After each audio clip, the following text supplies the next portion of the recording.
All eyes on Diddy. Shout out to Click to Houston, Daily Dose of Dana, NewsNation, NBC News, and last but certainly not least, Court TV. The digital divas are on the take. Roll that beautiful bean footage. Welcome to Digital Diva Daily. This is commentary under fair use for review and educational purposes. Today's scandal, up next. So let's get into it. Roll the clip. Cassie Ventura has officially taken the stand in the day 2 of this long expected to last 8 to 10 week trial against Sean Combs, aka Diddy, in the most anticipated, I imagine, witness in this trial. I believe Cassie Ventura is the reason that Diddy is on trial, since she was what I think the whistleblower. She is the strongest witness in this case. She is the bravest. And in many ways, she is the reason that he is on trial and in jail in the first place. My hat is off to Cassie. There are some, since it is not televised, there are some reporters that are live tweeting. Here are some things that she is saying. Obviously, some of this will be graphic, so keep that in mind. And she is still on the stand, so this is an ongoing story. The first person on the stand this morning was a male dancer that was hired to sleep with and have sex with many times with Cassie Ventura. Right before they asked Cassie on the stand, they actually had her husband leave the courtroom. I don't know why. I don't know if it's because he's going to be a witness later, but they actually had him leave the courtroom. When she was brought to the stand, they started immediately asking her some questions. This is the Inner City Press on X. I'm going to use his tweet as what's happening. So, prosecution, did you get in arguments? She says, yes, it would result in violence and dragging. What else did he do? Stomp me in the head if I was down. How frequently was he violent? Too frequently. I would get black eyes and bruises. They said, let me show you a video, and they show the infamous video that we've all seen of him beating the crap out of her in the hotel lobby. Where is this? She says the Intercontinental in Los Angeles. It was after a freak-off. What does that entail? The hiring of an escort, setting it up. How did you feel when he first asked for it? Confused, nervous. I wanted to make him happy, she says. What is the age difference between you and Sean? She said 17 years. How did you feel when Sean invited you to hotels? Nervous, excitement. We're going to talk about music. He introduced me to oral sex. I didn't understand it, she said. Did you visit Sean in Miami? Yes, I went with Carrie Morgan in Dallas, Austin. What did you and Sean do together? Sexual intercourse. He gave me blue dolphin ecstasy on a boat. Had you once before taken ecstasy unintentionally? Yes. Questions continue to go on. How did Sean moods vary day to day? When it swung, could you describe it? She says, anger, zoning out. How did it impact you? She said, greatly. The next thing I knew, I was getting hit in the face. There was also psychological abuse. He'd tell me to watch my mouth, change my face. How would he keep tabs on you? We didn't live far apart. He'd send security to come find me, or a trusted assistant. Like who? David James, Christina Coram. These two people, by the way, are named in a lot of things. And I think that if you work for someone like Diddy and you're part of this, and you know that you are part of this, you are just as liable. I'm sorry. That's just a personal experience, like my personal opinion. Was your relationship exclusive? She says no. Did you see other men? She says yes. Did you see other women? She says yes. Or did Sean see other women? I'm sorry. She says yes. He said, I am Puff Daddy. I was insanely jealous. Did you move to LA with him? Yes. He wanted to be close to his kids who were there. This is literally happening live in New York City. It's 9 a.m. here in LA. So I'm going to be keeping up on it as much as I possibly can. And of course, reporting it on my daily show, my daily YouTube and podcast, Daily Dose of Donna. So keep up here, follow along for more. It's gonna get dark, it's gonna get yucky. It's already gotten really gross yesterday, just in opening statements, but I'll do my best to keep you guys updated on that, on Karen Reed, on Blake Lively, Justin Baldoni, all these crazy trials and legal stuff that's happening. Ugh, this one makes me feel real gross though. Well, bombshell testimony is expected today in the trial of disgraced hip-hop mogul Sean Diddy Combs. His ex-girlfriend Cassie Ventura is scheduled to take the stand in New York. we do want to warn you that some of the images in this story are difficult to watch. Ventura first accused Combs of abuse in a 2023 civil lawsuit, which was quickly settled without Combs admitting any wrongdoing.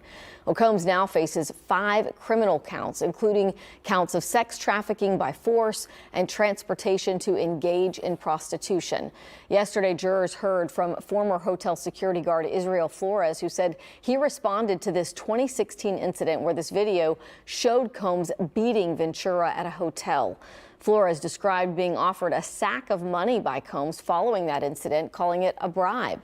Combs' publicist was also in court. He's engaged, he's ready to go, he's ready to put on his defense. Yeah, so defense attorneys acknowledged Diddy's bad temper in their opening statement, saying, quote, sometimes he is so angry and jealous that he gets out of control. But they said domestic violence is not sex trafficking and, quote, love of baby oil is not a federal crime.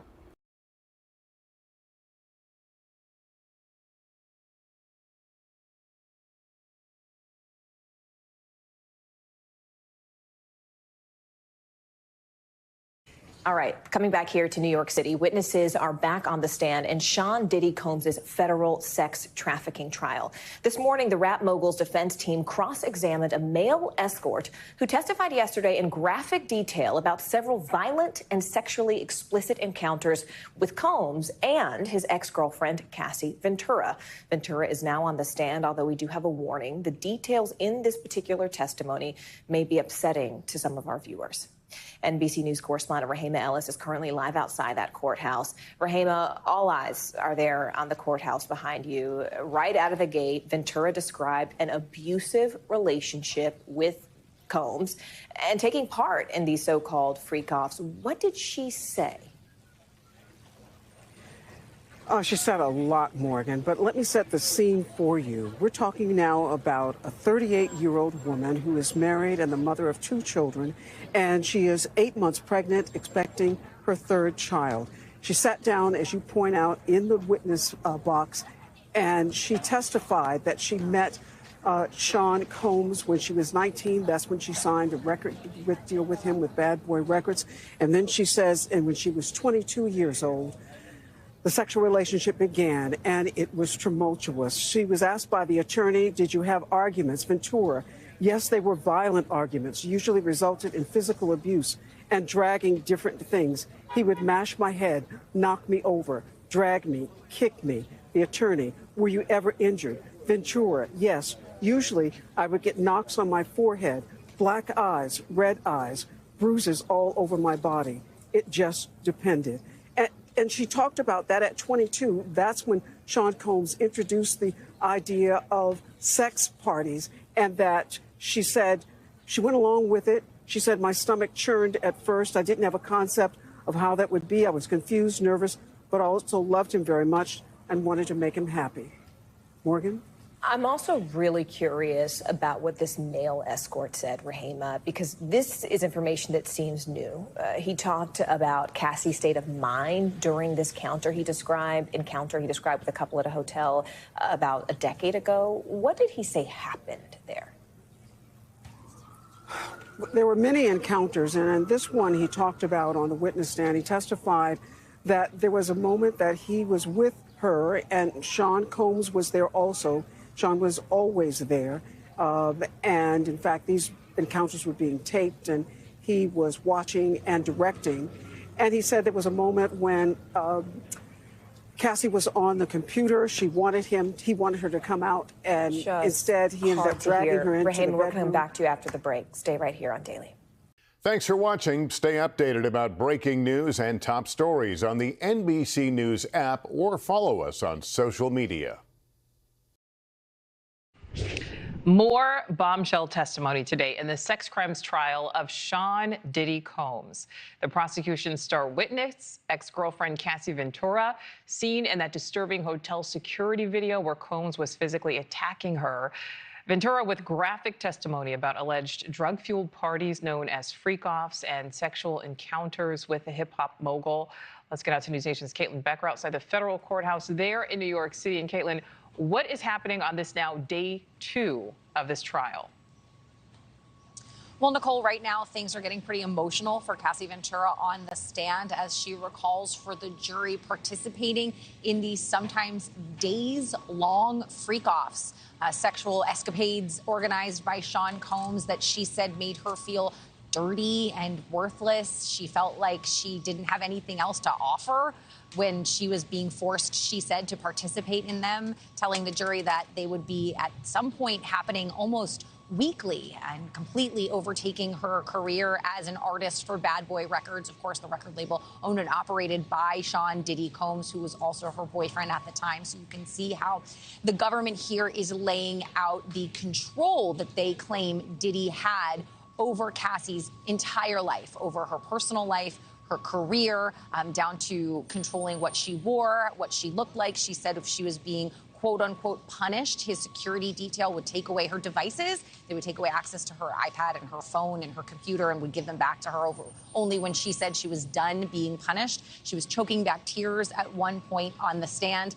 And also, Nicole, we're hearing her describe her interactions with people who worked for Diddy, who worked for Sean Combs during this process. Now, to lay out his work relationships and this quote-unquote enterprise that they need to establish, this all goes to that racketeering charge. The government needs to prove that he did the things that they're accusing him of, the alleged sex trafficking, the alleged forced prostitution, things like that, all while they say operating like a criminal enterprise, like a criminal business. So you see them kind of laying that out right now, but it's all during this very emotional testimony from Cassie Ventura, who is 9 months pregnant on the stand. She has, needs to take a break here and there. They're only going to question her for 90-minute chunks, so she has time to do that. This is the first time she and Diddy have seen each other since they broke up some 6 years ago. He did clock her, and look right at her when she walked by him in the courtroom as she was taking the witness stand. Initially, she did not turn and look at him. And during her testimony, he's been diligently taking notes of a lot of different things she said, particularly when she talks about their sexual escapades, as well as certain aspects of the violence that she says she incurred at his hands. Now, remember,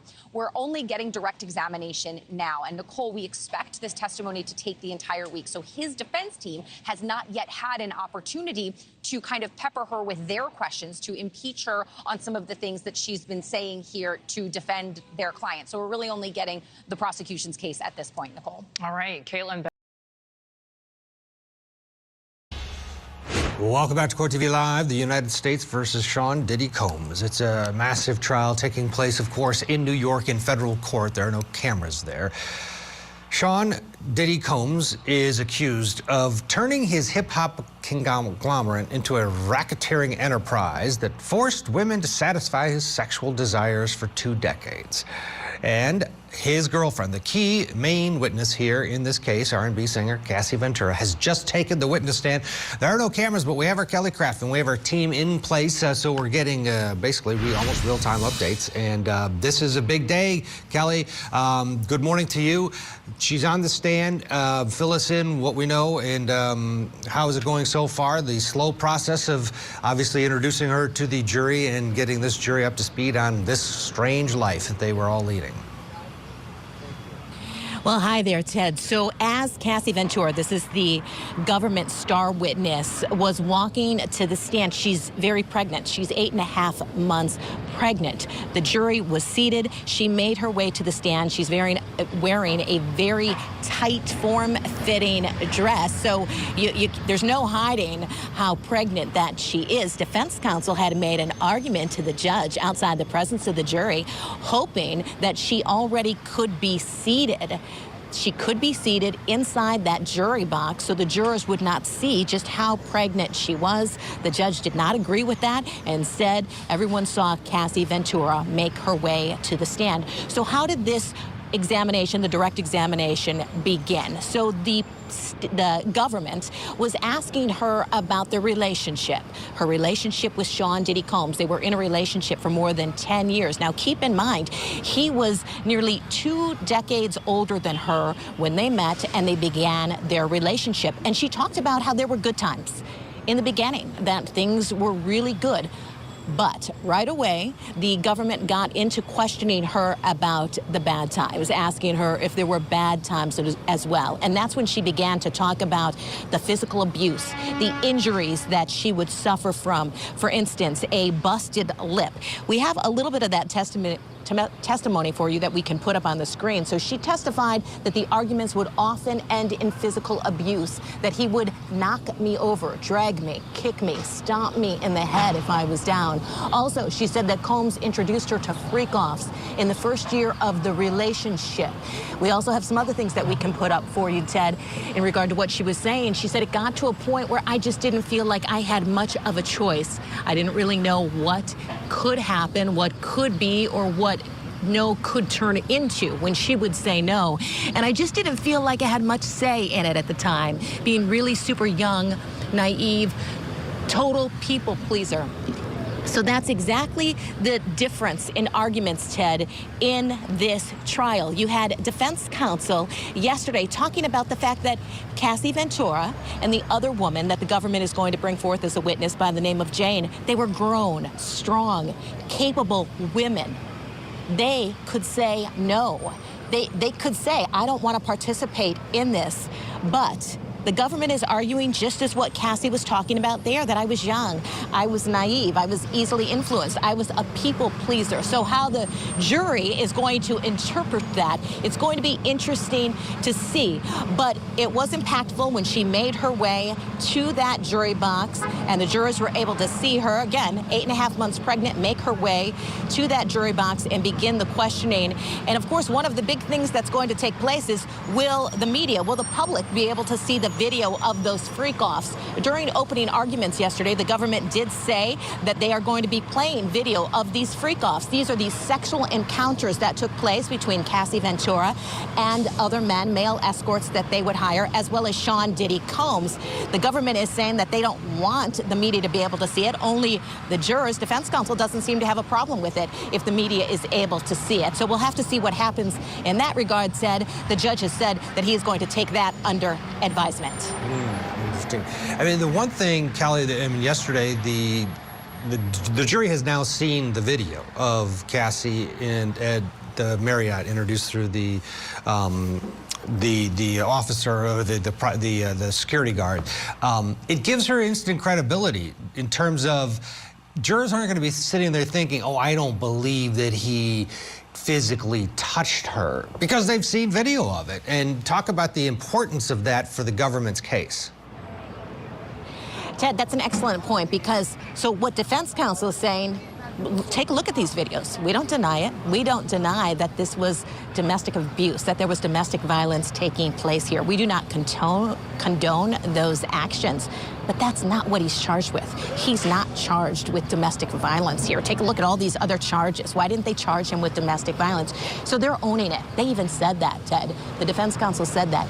We own this. But yes, as that video played for the jury, it's impactful. You see him stomping, kicking, and dragging Cassie inside that lobby of the elevator bank of the Intercontinental Hotel. This took place in Los Angeles, California. So that was played. And when people are watching it, you can tell some people inside the courtroom, they put down their head because it is hard to watch. Yeah, and now her dissertation on the stand of the specifics of being the victim of that has a lot of impact. It sure does. And again, this is the biggest witness for the government, you could argue, and for the defense. Kelly, we'll check in with you next hour as well, and more updates from what Cassie Ventura says on the stand. Of course, there are no cameras, it's federal court, but we've got Kelly, which is just as good. Josh Schiffer's with us still. Josh, I want to pick up where Kelly was talking about Cassie. Here's a bit more out of the courtroom today. These are quotes, not the official transcripts, but basically what she has said this morning to this jury, talking about Combs. He called most of the shots, well, all of the shots is what she said. And I had a new record. I would play it for him. He chose what was next for me, basically controlling her career, her daily life, what she wore, how she acted, all of that. The defense in this case, Josh, is making the argument, they did it in the opening, Tenny Garagos, who, if you didn't know, is Mark Garagos' daughter, and he'll be in the courtroom out in Los Angeles for Menendez today. They basically, she said in her opening, Josh, there's a name in criminal law for the violence that we hear about and we will see in this trial, and it's called domestic violence. It's called assault. Domestic violence is a very serious matter, but that's not why we're here, basically. And is this case being charged correctly? What we see on this video is past the statute of limitations, Josh, out in California. Is the government reaching because the public saw this video and was universally disgusted, and here we are? That's the triangulation that the defense is specifically setting up. They've taken the undeniably horrific facts of this videotape, a videotape that for years was hidden. It took a lot of work for some investigators in the media to get this video released in the first place because it had been buried. And only when this videotape came out did the investigation really bloom, because it was undeniable that what people are seeing on these stills is domestic violence. And we all agree domestic violence is a scourge. It is wrong. It is criminal. It is a societal ill. And there's no question about that. But those charges were never brought, as the defense points out. Instead, the defense is going to lean heavily into the idea of selective prosecution, holding out Mr. Combs as an example, trying to cleave Mr. Holmes off as someone who should face the severe justice that only the federal government can bring in a prosecution. And bringing that prosecution is wrong for one reason or another and shouldn't happen for one reason or another. That's kind of what the defense is going to tell the jury. Meanwhile, the government has overwhelming evidence that, yeah, there was a lot of violence. There was a lot of stuff that went involved in hiding this violence, in trying to downplay. There were efforts made by multiple people to ensure that Mr. Combs was thoroughly protected in the media, that his business interests were protected. And that's all very reasonable stuff, unless it's part of a continuing conspiracy to hide evidence, to hide crimes, to do something criminal. And it's this existential battle because the jury's not going to be asked, was there violence? Right. The jury's going to be asked about the racketeering, the money, the conspiracy. And that's where the crime is. And alleged crime, yeah, because it'll be done. It'll be, the feds win every time, most of the time. I don't know about this one. This is going to be this is going to be down to the wire because of the charges not necessarily meeting the disgustingness of the behavior. First off, we just want to thank Cassie Ventura for her bravery. Domestic violence is a monster of a situation to find yourself in. We have pinned a number for help if you know someone or find yourself dealing with a monster. Today was the day we all have been waiting for. Ms. Ventura, thank you so much for standing 10 toes down on a ninja's neck. We'd also like to send our condolences and heartfelt vibes, healing vibes, to every victim that life has been changed in any way due to these horrendous allegations, public and non-public. You know what I'm saying? I don't like that shit. For sure, bro. I don't like that shit. Thanks for tuning into the channel. Comment below how you feel, and don't forget to subscribe. Support the squad, like, share, or tip us a digital coffee if today's take gave what it was supposed to give.